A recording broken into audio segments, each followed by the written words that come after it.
Hi, this is William Powell with Greenbelt Public Access. I'm here with certified personal trainer Michele Wimbley. Thanks for coming on the show, Michele. You're welcome, William. And how are you today? Pretty good. Pretty good. Okay, so talk about the importance of working out as we all get older. Well, I'm a senior and I've been exercising all my life. And we know as we get older, we start to feel all of these aches and pains. And so the most important thing to do is to exercise and move. And people think exercise is any kind of movement. It doesn't mean that you need to do heavy weightlifting or running. Just move the body. And the more you move the body, I call it like WD-40, like oil. It moves the joints and you feel much better. Even with any type of arthritis, anything, you need to move the body. So, yeah, that's my philosophy. That's right, that's right. So talk about how you got into personal training. Well, as I said, I've been exercising all my life, and I used to be what they call a gym rat, and I went to ballets all the time. And you always have your crew that comes the same time that you do, and I'm a morning person, so I would get there when the doors opened. And one of the trainers at Bally's actually approached me, and he said, "Did you ever think about getting into personal training?" And I was like, "No," because I worked in corporate America. And he encouraged me to do that, and I did it through Bally's, and that's been my start. That's how I started. And for a good while, I didn't do any training because I was consumed with work.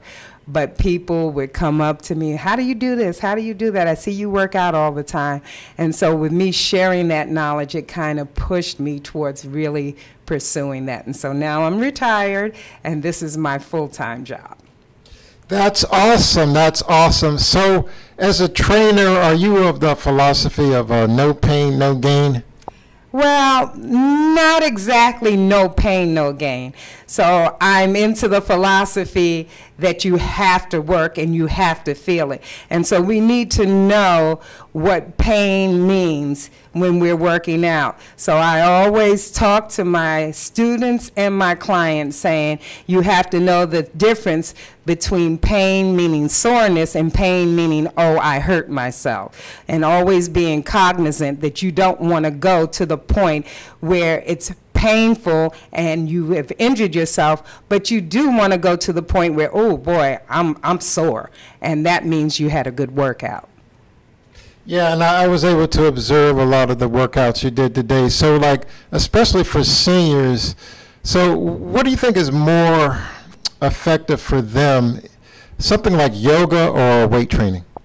Well, I'm going to say it depends on the person and the body that they're in and what they're dealing with. I'm always an advocate of weight training because you're building muscle and you're building strength. But then also I'm an advocate of yoga because as we get older, we get balance challenged. And so with yoga, we're working on our balance and we're still building muscle, believe it or not, with yoga because we're using our body weight. So a wonderful combination is to do both. You get a variety of exercise in different fashions, and that always works. Not just weight training, not just yoga, walking for your cardio. So I'm a proponent of doing it all, but you have to listen to your body. So if your body tells you weight training is not for you, then you do yoga. You have to find the right yoga instructor. You have to find the right yoga class. Some classes are very intense and that may not be for you. And some classes, I teach a restorative class where everything is on the floor and we're just using props and relaxing and we're letting our muscles do the work with no effort. And so that might be something for somebody who's just getting into it or has some ailments or injuries that they want to deal with. Yeah, so talk about people who have been away from exercise for a while. How would you advise them to get back into it? So people who have been away from exercise or who have never exercised, that's another area, need to phase themselves in. And so when they pursue an exercise program, they have to find, again, the right instructor that will work with them and ensure that they take their time and pace themselves. Because if you're coming back or you haven't exercised and you're in a class with a group of folks who've been exercising, you do not want to jump in and try to do everything that they do. So my term is listen to your body. You may not do as many reps as they do. You may not hold the poses in yoga, the asanas, as long as they do. But as long as you're doing something and you're slowly getting acclimated to the process, then you'll be fine. That's good. That's good. Talk about the importance of meditation. So again, and I hate to keep saying as we get older, because we really need it all in this world all the time.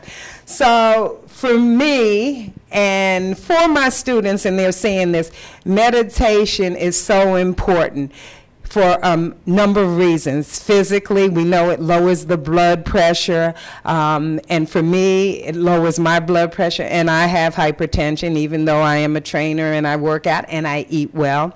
It also really improves your focus.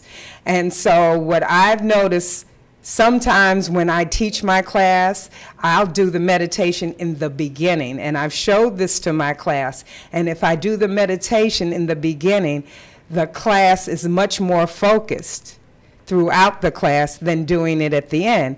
Now, at the end is also a benefit because it allows you to just release and relax. So meditation is not only providing you with that focus, but it also provides you with that relaxation and that general calmness throughout the day, where you're not worried, you're not reacting, you're in a very zen, as we say, mode.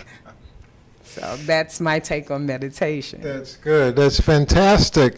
So you mentioned eating right. So talk briefly about nutrition and the importance of nutrition, and also some do's and don'ts.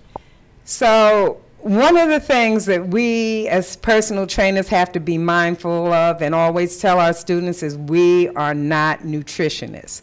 So we don't provide advice about specifics about what to eat, what not to eat, but we do speak to our students about generalities.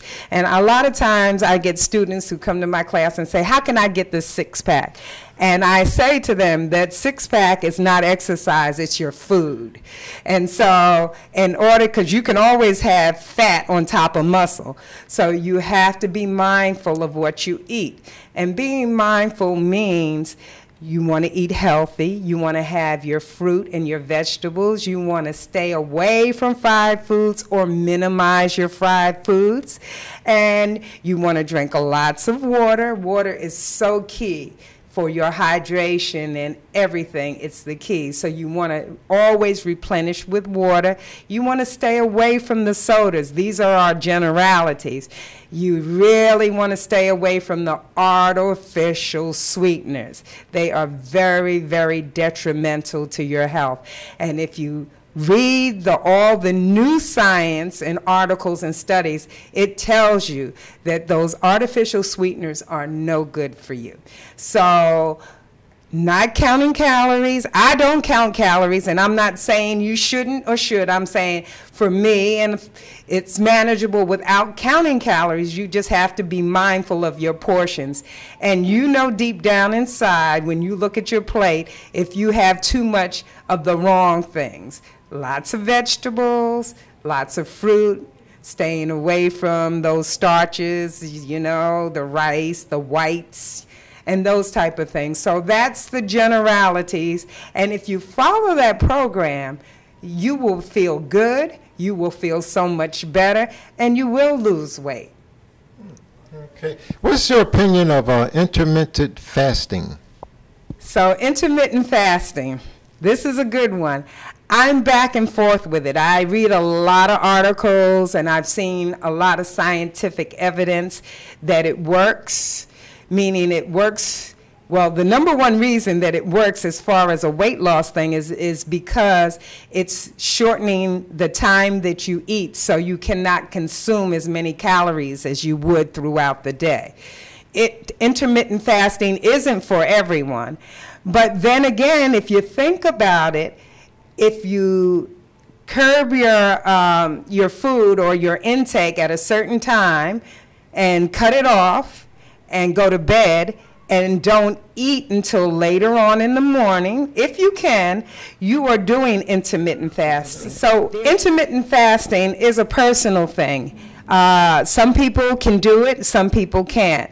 There's been some periodical evidence that it's very good for diabetics, which is contrary to what they've said before when they say diabetics need to eat every 3 hours. Again, I'm not a medical person, so I don't know, but I can say this, that if you cut your food off at a good time before you go to bed, which is always, you don't want to go to bed on a full stomach, so that's just like common sense. So if you cut the food off, and you get up in the morning and you don't have your breakfast first thing in the morning, again, if that works for you, you are doing intermittent fasting because you're fasting from the time you go to bed until you take your first bite of food in the morning.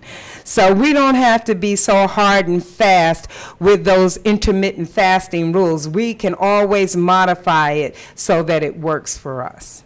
Awesome. You know, there's been a debate for years, and I've even read Schwarzenegger's old book about bodybuilding and Franco Columbu and all these things. The old-time bodybuilders, they seem to think that you can actually spot reduce to a degree. I mean, there's this thing you do side bends and all this, but then some people say you can't spot reduce. So what's your opinion of that? Well, my opinion is I don't think you can either. And I read that because, again, when we're talking about reducing, no matter what you do, even if you're targeting one area, look at the anatomy of the body. The old saying, the hip bone's connected to the thigh bone, and all the muscles are connected to each other. So you can target an area to get that specific area a little bit more defined than other areas. But anything that you're working something else as well. Right. So I don't think you can just say, I'm going to work on my obliques, the side of my body, my transverse abdominis, and that's it. You know, you're going to be working something else. Right. There you go. Okay, last question. Put some words of encouragement out there, words of motivation. There's somebody out there sitting on the couch that need motivation to get moving. Talk to that person. So I'm going to say to you, you have to find what works for you. And if you know you're not motivated, then get a buddy. And the two of you get a non-motivated buddy, and the two of you motivate each other, or get a motivated buddy. Do little things. Like the simple thing is to just sit on the couch, you're looking at TV, make yourself get up, walk from one corner to the other a couple of times, and then sit back down. Or use your commercials if you you know how many commercials there are? So when a commercial comes on, get up, march in place. If you can't stand up and march in place, sit in your chair, march in place through all the commercials. Then watch your show, and the next time a commercial comes on, do something else. Okay, Michele, I really enjoyed it. Well, thank you so much. You are so welcome. Okay, all right. Ceiling, waist, floor, waist. 10 of them. Here we go. Ceiling, waist, floor, waist. Ceiling, waist, 2, 3, 4, 5, 6, 7, 8, 9, 10.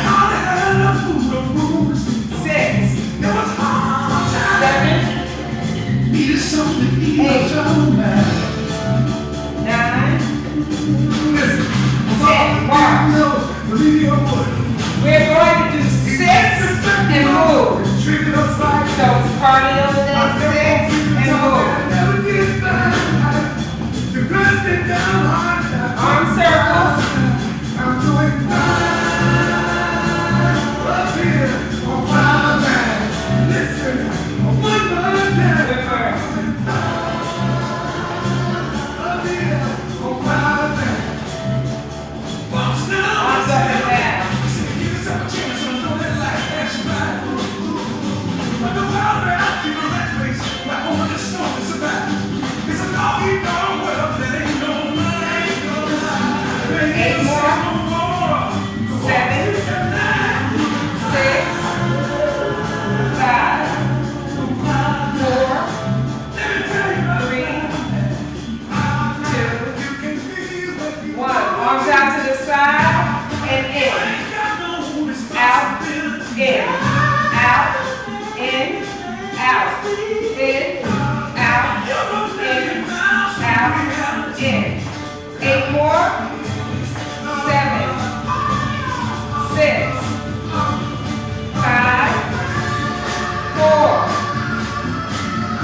Relax your shoulders.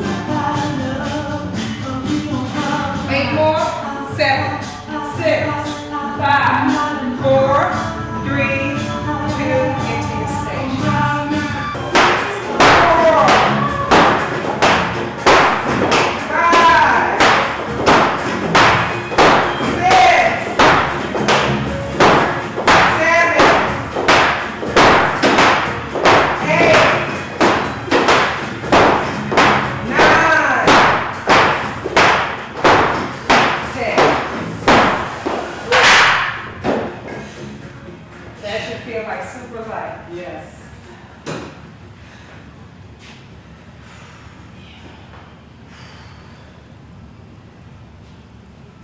Here we go. 1, 2, 3, 4, 5, 6, 7, 8, 9, 10. Move, rise. 6, 7, 8, 9, 10. All right, we are done except that needs to come over here while everybody else rests. From here, let's take both straps into our right hand, extending our left arm on the floor, shoulder height, dropping the right leg out to the right side. And then, if it's comfortable for you to do so, rotate your head towards your left arm. Both shoulders and hips are grounded. Relaxing your shoulders, engaging your abdominal muscles.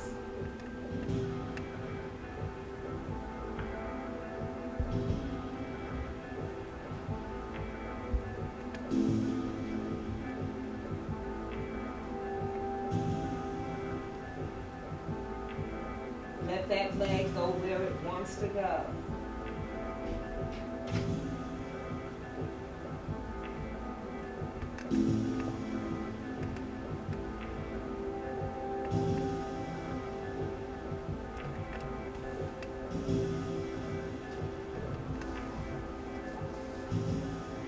Turning your head back to center, raising the leg up, switching arms.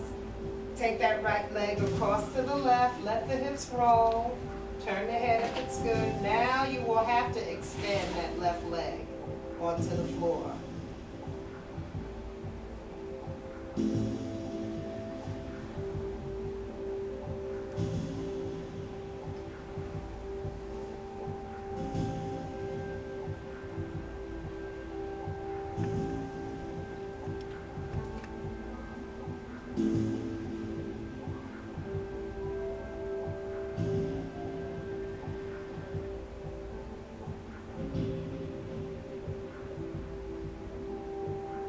Head back to center, leg up, bend the leg, remove the strap, extending both legs on the mat first. And then bend your left leg and bring it in, wrap the strap around the ball of the foot, extending the leg to the sky, straightening or bending the opposite leg, whatever feels comfortable to you. Both feet are flexed, shoulders are relaxed.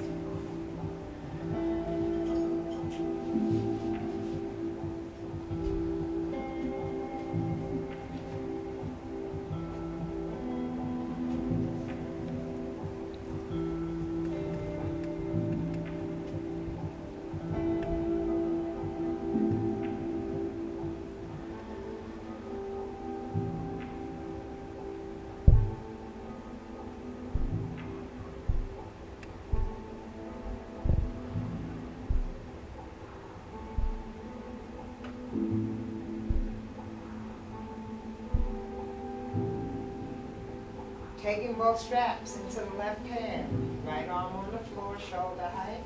Left leg goes out to the left. Turning your head, if it works for you, to the right.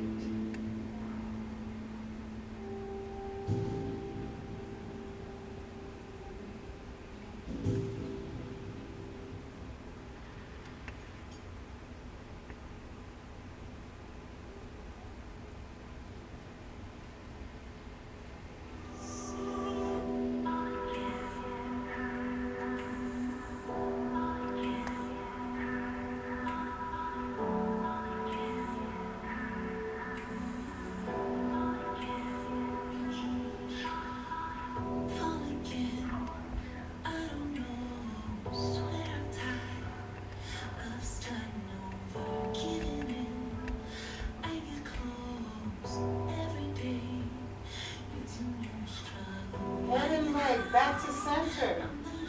Switch, let those hips roll. Keep the shoulders grounded.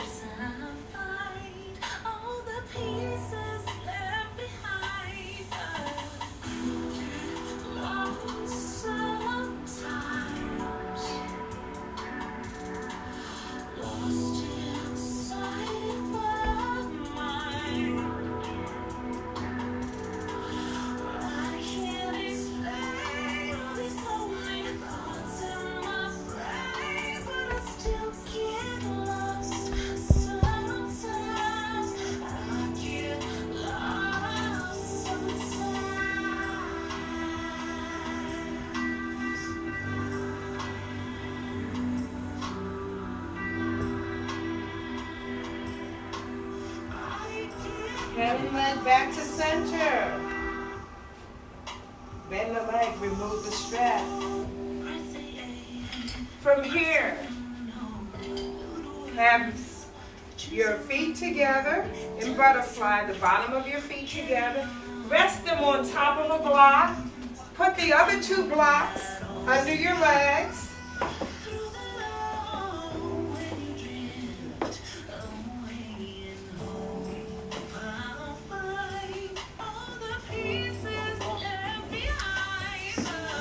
Slide the block in comfortably close to whatever you need to do.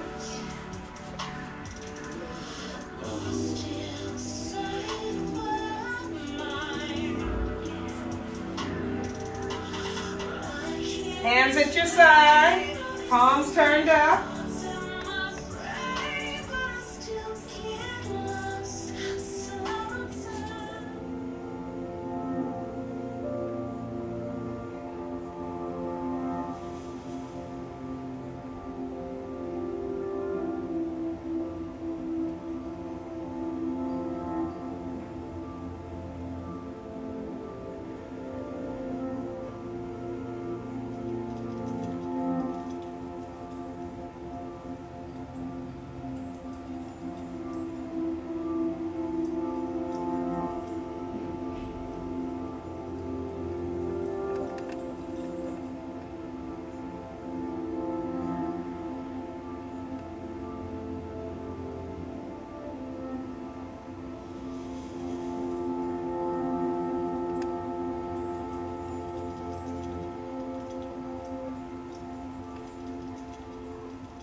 down into the shoulders.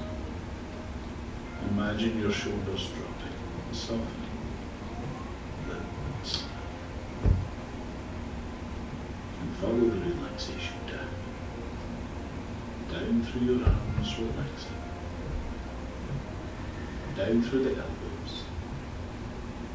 Down through the wrists. Down into the hands and fingers and thumbs. Limp and soft and slide.